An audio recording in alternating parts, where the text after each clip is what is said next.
سلام دوستان من، به کانال خودتون هیستوریکال و اولین قسمت از سری قسمت‌های 10 تایی ها خوش اومدید.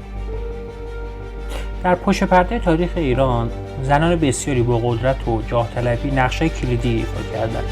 ملک‌هایی که نه تنها به عنوان همسران شاهان شناخته می‌شدند، بلکه به عنوان سیاستمداران، فرماندهان نظامی و حتی حاکمان مستقل ایالات سرنوشت این سرزمین رو شکل دادند. این زنان که اغلب در سایه مردان و قدرتمند قرار گرفته بودند، با جسارت و هوشمندی خودشون داستان‌های حماسی و پرفراز و نشیب رو رقم زدند. برخی اقدامات اونا چیزی جز خجالت محض نبود. دسته دیگه‌ای هم فواید بیشماری رو نصیب جامعه و دستگاه سلطنت کرد. توی این ویدیو قصد داریم به معرفی 10 تا از این زنان قدرتمند جسور بپردازیم و به بررسی ابعاد مختلف شخصیت و نقش اونها توی تاریخ ایران اشاره کنیم.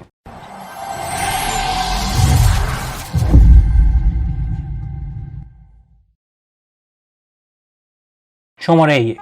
شهبانو آماتری. آماتری دختر هوتن، یک از نجیب زادگان پارسی، همسر خشایارشا و مادر اردشیر یکم بود.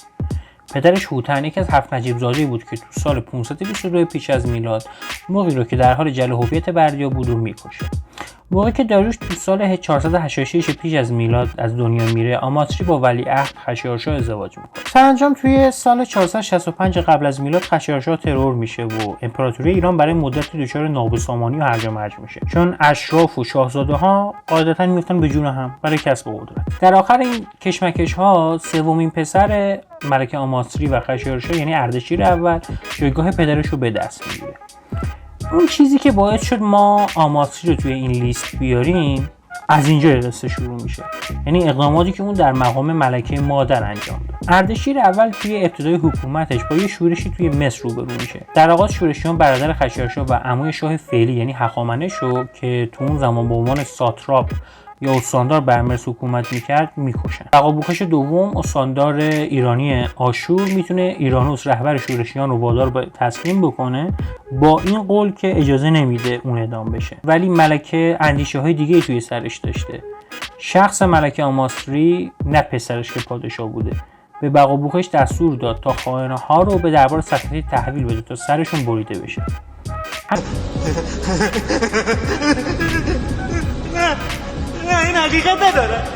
این حقیقت نداره. همین که دستور ملکه مادر احتیاجی به تایید پادشاه نداشت، نشون از نفوذ بی‌حد و اندازه آماتری تو دستگاه حکومتی اون زمان بوده. دستور ملکه مادر که باعث شکست شدن سوگند بقابوخش و بی‌آبرویی اون میشه، اون رو خیلی آزرده خاطر میکنه. ملکه مادر سعی میکنه با یه روشایی از دل بقابوخش در بیاره، در اینکه دخترش آمیتیس رو به عقد بقابوخش در میاره. ولی خب بقابوخش عذاب وجدان خیلی شدیدی داشته و سرانجام بعد از مدت کوتاهی از ماجرای مصر اون اولین استانداری میشه که برای علیه اردشیر اول شورش میکنه. اون 2 بار ارتش شاهنشاهی رو شکست میده. جالبه 2 بار ارتش شاهنشاهی رو شکست میده. خیلی اوضاع خیته.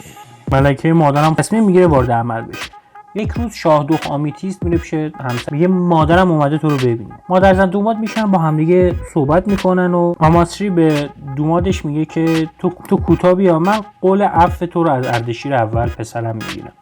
بقابوخش هم که میدونسته دستورات شاه کشکه و همه چی دست خود آماتریه، قبول نمیکنه. میگه سر ماجرای مصر من ابدا اعتمادی به حرفای شما ندارم. ملکه آماتری میگه نه به خدا، به جان تو، من اصلا هدفم از کشتن ایرانوس این بودش که از اعضای خاندان سلطنتی محافظت کنم. جدی میفرمایید؟ اینایی که ما اینا رو از کجا ما در آوردیم؟ تو خودی که از اعضای خاندان سلطنتی، تو دوماد عزیز من، اصلا خط قرمز من اعضای خاندان سلطنتی هم. چه خوب که خط قرمز هر جفتمون دروغه. تو واقعا فکر کردی من به خاطر خواسته‌های شخصی خودم برگشتم ایرانوس رو کشتم؟ ولی خیالت راحت، همونطور که گفتم این خط قرمز منه و هیچ کس اجازه نمیدم که اعضای خاندان سلطنتی رو بکشن. این خط قرمز ماست. حتی پسرم. بقابوخش هم چون علاقه زیادی به همسرش و سلطنت هخامنشی داشته و به اونها وفادار بوده، از پر شیطون میاد پایین و قرار میشه که از مقامش استعفا بده و پسرش زوپیر جانشین اون بشه. جالبه بدونید ملکه آماتری تا پایان عمرش سر این خط قرمزش که اعضای خاندان سلطنتی بودن وایستاد. بعد از مرگ بقابوخش توی سال حدود 440 پیش از میلاد، زوپیر هم علیه دایی خودش شورش میکنه. مثل پدرش موفق نبوده و نهایتا دست مادر شاهدخت آمیتیس رو میگیره و با آتن پناهنده میشن و به عنوان یه جنرال توی آتن خدمت میکنه. توی جنگی توی منطقه دلوز پرتاب سنگی از طرف یکی از مدافعان شهر به سرش کشته میشه. مادر بزرگش ساکنان این شهر رو به خاطر کشتن نوه دختریش به صلیب میکشه. آماتری با وجود خیانت نوه خودش یا اینکه اون فاصله زیادی از هسته خانواده که شاه بوده داشته و یا اینکه اون نوه دختری بوده نه پسری، باز هم اجازه نداد که قاتلان اعضای خاندان سلطنتی قصه رو در برن. شماره 2 ملکه پروشاد پریشاد یا پریزاد یکی از ملکه‌های قدرتمند و پرآوازه دوران هخامنشیان. اون همسر داریوش دوم و مادر اردشیر دوم هخامنشی بود. اونو ترکیبی از خشونت، قطاعی و کینه‌توزی توصیف کردن. دلیل حضور اون توی این لیست توطئه‌ها و دخالت‌های اون توی دربار بوده که نهایتاً صدمات جبران ناپذیری بر پیکره امپراتوری هخامنشی وارد می‌کنه. مرگ اردشیر اول جرقه یک جنگ داخلی رو میزد. اون فقط یک پسر ایرانی‌الاصل داشت. ایرانی‌الاصل به این معنی که هم پدر و هم مادرش ایرانی باشن. ولی تا دلتون بخواد پسرایی داشت از کنیزهای بابلی. دست کم 3 تن از این کنیززاده ها برای کسب قدرت تلاش میکنن. فاتح این نبرد قدرت داریوش دوم یکی از همین کنیززاده های بابلی بود و این موفقیت رو تا حدودی مدیون نفوذ و سیاست ورزی های همسرش پروشاد بود. بعد از به قدرت رسیدن شاه و ملکه جدید، ازدواجی سیاسی به جهت تحکم پیوند میان خاندان سلطنتی و ساتراپ ارمنستان ایجاد میشه. اردشیر دوم ولیعهد با دختر ساتراپ ارمنستان به نام استاتیرا و پسر بزرگ ساتراپ ارمنستان یعنی تریتخمه با دختر داریوش دوم یعنی آماتری ازدواج میکنه. این آماتری رو با ملکه آماتری که در موردش صحبت کردیم اشتباه نگیرید، فقط تشابه اسمی دارن. مشکل اینجا بود که هر چقدر ولیعهد همسر خودش رو عاشقانه دوست داشت، تریتخمه از این ازدواج ناراضی بود. نهایتاً بعد از مرگ پدرش اون صاحب عنوان و مقام و زمینهای اون مرحوم میشه. اون که حالا قدرت رو توی دستاش داشته در صدد قتل همسر اجباری خود شاهدخت آماتری برمیاد. ملکه پروشاد و داریوش شاه به نحوی از این ماجرا آگاه میشن و شاه دستور مجازات و قتل تریتخمه رو صادر میکنه. ولی ملکه کوتابیا نبوده و میل بیمارگونه عجیبی به خونریزی بیشتر داشته. توی صدد قتل تمام اعضای خاندان ساتراپ ارمنستان بوده و مادر و 2 خواهر تریتخمه رو زنده به گور میکنه. در این بین فقط 2 نفر نجات پیدا میکنن: همسر ولیعهد و برادر تریتخمه، سرداری با وفا به سلطنت و بسیار کاردان به نام تیسافرن بوده. شاه داریوش شخصا دستور عفو تیسافرن رو صادر میکنه، ولی ملکه این وسط به فکر قتل عروسش یعنی همسر ولیعهد بوده که با دخالت پسر و همسرش مواجه میشه. اگرچه پروشاد موفق به قتل عروسش نشد، ولی کینه همسر، عروس و پسرش رو تا ابد به دل میگیره. این واقعه باعث میشه که اون به طرفداری آشکار از پسر کوچکش کوروش بر بیاد. پروشاد داریوش شاه رو متقاعد میکنه که کوروش 15 ساله رو نایب السلطنه خودش در استانهای دریای اژه بکنه. داریوش و پروشاد تا آخرین نفس برای جانشینی پسران خودشون با یکدیگه دعوا میکردن. پروشاد طرفدار کوروش کوچک بوده و داریوش طرفدار اردشیر ولیعهد فعلی. در نهایت کلام پادشاه حکم قطعی بوده، نمیشد کاریش کرد. موقعی که داریوش دوم بیمار بوده و قصد داشت پادشاهی رو به اردشیر واگذار بکنه، پروشاد کوروش کوچک رو که فرماندار لیدیه بوده اون موقع به دربار فرا میخونه تا بیاد و تاجگذاری بکنه. ولی کوروش کوچک دیر میرسه و مراسم تاجگذاری اردشیر در حال اجرا بوده.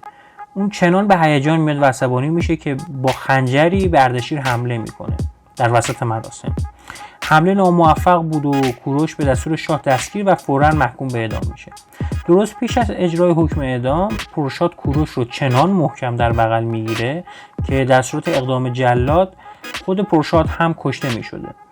این باعث میشه که اردشیر کوتاه بیاد و کوروش رو عفو بکنه. کوروش دوباره به لیدیه فرستاده میشه، ولی مرغ پروشاد یه پا داشته و اون کوتابیا نبوده. اون پسر کوچیکش رو دوباره تحریک به شورش علیه برادرش میکنه. کوروش کوچک هم متاسفانه گول مادرش رو میخوره و در نبردی به جنگ با برادرش میره و توی اون جنگ شکست میخوره و کشته میشه. تیسافرن سردار وفادار به سلطنت و برادر ملکه فعلی استاتیرا که ملکه استاتیرا و تیسافرن اگه یادتون باشه فرزندان ساتراپ ارمنستان بودن. نقش بسزایی توی سرکوب کوروش داشته. پرشاد به طرز عجیبی پسرش اردشیر دوم رو در مورد خیانتکار بودن برادر زنش تیسافرن قانع میکنه و باعث میشه که اردشیر حکم قتل برادر زنش رو بده. یک سرباز جوان ایرانی به اسم مهرداد در نبرد کوناکسا، همون نبردی که کوروش کوچک توش کشته شد، ندانسته به کوروش کوچک یه ضربه میزنه و اونو گیج و مبهوت از اسب میفته و نهایتا باعث کشته شدنش میشه، در حالی که اصلا کوروش رو نمیشناخته و داشته وظیفه خودش رو انجام میداده. مورد غضب ملکه مادر قرار میگیره. خلاصه مهرداد بدبخت و ملکه مادر با این روش اعدام میکنه و نهایتا میره سراغ مصابت، خواجه‌ای که سر بریده کوروش برای اردشیر میاره. اون یه روز یه پاسبازی و با یک شرط بندی موفق به گرفتن حکم قتل مصابت بیچاره هم میشه. این وسط ملکه استاتیرا که بعدش تیسافرن رو هم از دست داده بوده بسیار ناراحت میشه و به جنگ با ملکه مادر برمیاد. ملکه مادر هم یاد اون کینه قدیمیش با عروسش میفته و تصمیم میگیره که این دفعه واقعا ملکه را از سر راه خودش برداره. هر قضیه موافق نوشته های دینن، کتزیاس و پلوتارک با یه سری اختلافات جزئی اینطور اومده. هر دو ملکه از چندی قبل آشتی کرده و ظاهرا نشان میدادن که منازعات و سوءظن‌های دیرینه را فراموش کردن. به مناظر یکدیگر آمده شد داشتن و با هم غذا صرف میکردن. ولی چون باطناً باز از یکدیگر بیمناک بودن، غذا را از یک ظرف و از همان خوراک می‌خوردند. پرشاد در سر میز یکی از این مرغ‌ها را برداشته و با کاردی که یک طرف آن را مسموم کرده بودند به دو نیم تقسیم کرد. نیمی را که مسموم نشده بود خودش برداشت و نیم مسموم را به ملکه جوان. دینن میگه که یکی از خدمه مرغ رو بریده و قسمت مسموم رو به ملکه استاتیرا میده. در هر حال ملکه از درد شدید و تشنج‌هایی که براش حاصل میشه میفهمه که مسموم شده و به واسطه چند ساعت بعد از اون شام متاسفانه پرشاد بدون شک زنی خودخواه بود که جز خواسته های خودش هیچ چیز دیگه نمیدید. هر چیزی که سد منافع شخص خودش بود، اما از خانواده، محبت مادر فرزندی، صلاح مملکت یا زیر دستای بیچاره، همه رو زیر پای خودش در هم میشکست و خورد میکرد. اگرچه این خورد کردن و در هم شکستن ها رو با هوش و درایت زیاد خودش انجام میدن. شماره 3 شهبانو استاتیرا. داستان غم انگیز ملکه استاتیرا رو توی قسمت قبلی براتون گفتم، ولی اون چه که باعث حضور شهبانو استاتیرا توی این لیست شد سنت شکنی و تغییر عرف دربار سلطنتی در زمان ایشون بود. به طور سنتی اشرافزاده‌های ایرانی تلاش می‌کردند تا حد امکان خودشون از انظار عمومی دور نگه دارن و هرچه توده‌های مردم کمتر اونها رو می‌دیدن اونها بااعتبارتر بود. این عرف در مردان ایرانی هم حاکم بود. دیدار با متصدیانی از جمله پادشاه، مسئولین دولتی و یا رهبران نظامی به طور کلی برای مردم عادی غیر ممکن بود. زنان نجیب زاده ایرانی در کالسکه‌های محصور سفر می‌کردند و تمام زندگیشون رو بدون تعامل با دهقان می‌گذروندن. استاتیرا یک سنت شکنی انجام میده و در یک تخت روان یک کالسکه روباز سفر میکنه. به دیدن توده های مردم میره، با مردم محلی تعامل میکنه و احترام بی‌نهایت رعایای خودش رو به دست میاره. اون همسرش اردشیر رو هم به همین رفتار ترغیب میکنه. همین رو اردشیر در تاریخ به عنوان پادشاه سخاوتمندی که از تعامل با مردم خودش فارغ از طبقه اجتماعیشون خوشحال بوده معروف میشه. خوشبختانه ملکه رسمی رو بنیان قرار میده که تا سالهای بعد از اون هم همچنان باقی میمونه. شماره 4 ملکه موزا. فرهاد چهارم 14مین شاهنشاه اشکانی شاه قسی القلب بود که همه ازش میترسیدن و چندین بار مکرر توی جنگ‌های ایران و روم موفق به شکست رومیا شده بود.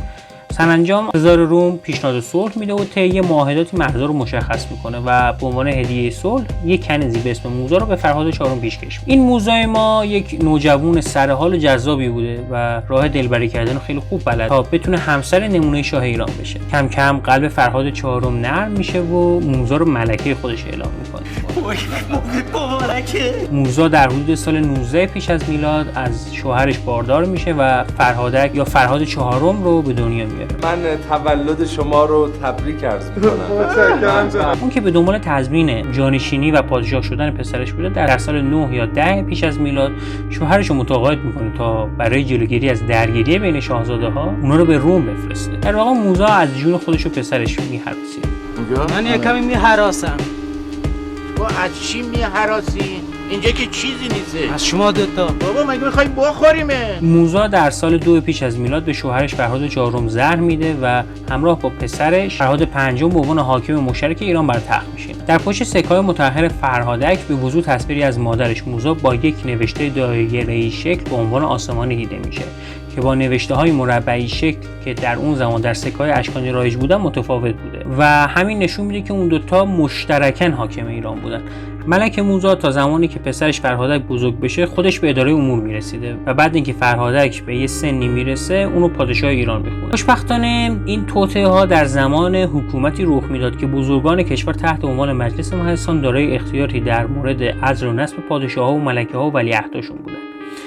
بزرگان اشکانی که از انفعال فرهاد 5 در برابر حمله‌های رومیان در ارمنستان و تبار رومی مادرش ناراحت بودند، هر دوشون رو در سال 4 میلادی و پس از یک حکومت 6 ساله از تخت برکنار میکنن و اردوی 3 رو جای اونها میشونن. فرهادک و موزا به روم پناهنده میشن و آگوستوس کبیر اونها رو میپذیره. تاریخ‌نگاران رومی در مورد سرنوشت موزا و فرزندش فرهادک سکوت اسرارآمیزی داشتن و مشخص نیست که در روم چی بر سر اونها میاد.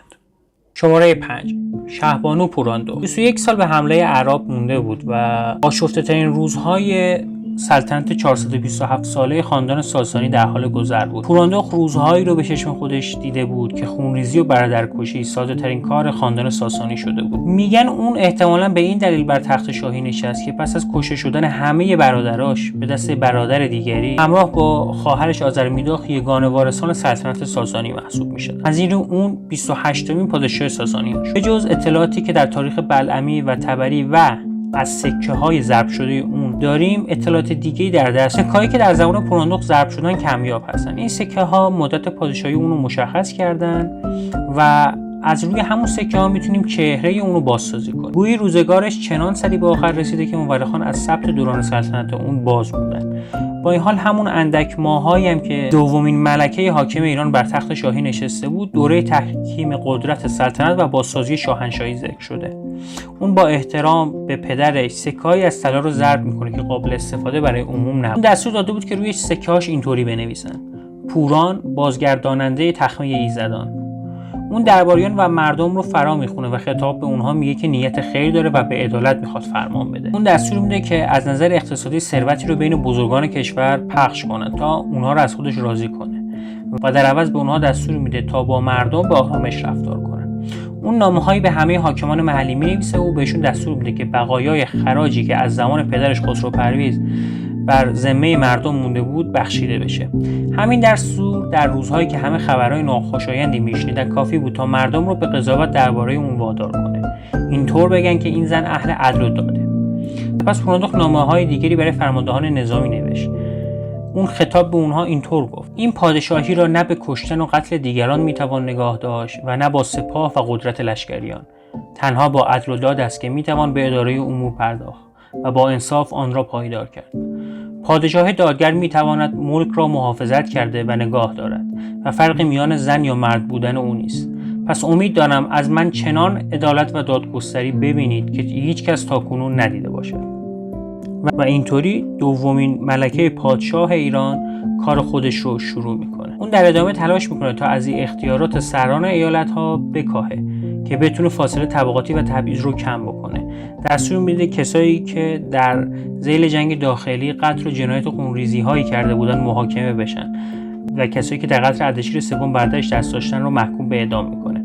همچنین بودجه‌ای برای ساماندهی بهسازی پل‌های شاهنشاهی و راه‌ها در سرتاسر کشور اختصاص میده و دستور میده که با کشاورزان به خوبی و نیکی رفتار کنند. ولی متاسفانه سرنوشت این نبود که پوراندخت بتونه آشفتگی حکومت ساسانی رو بعد از اون همه قتل و خونریزی سامان بده. گویی که اون نیز مجبور بود تاوان ظلم گذشتگان خودش رو بپردازه. هنوز نتونسته بود ثمره تصمیماتی که برای ایران گرفته بود رو ببینه که احوالش ناخوش شد.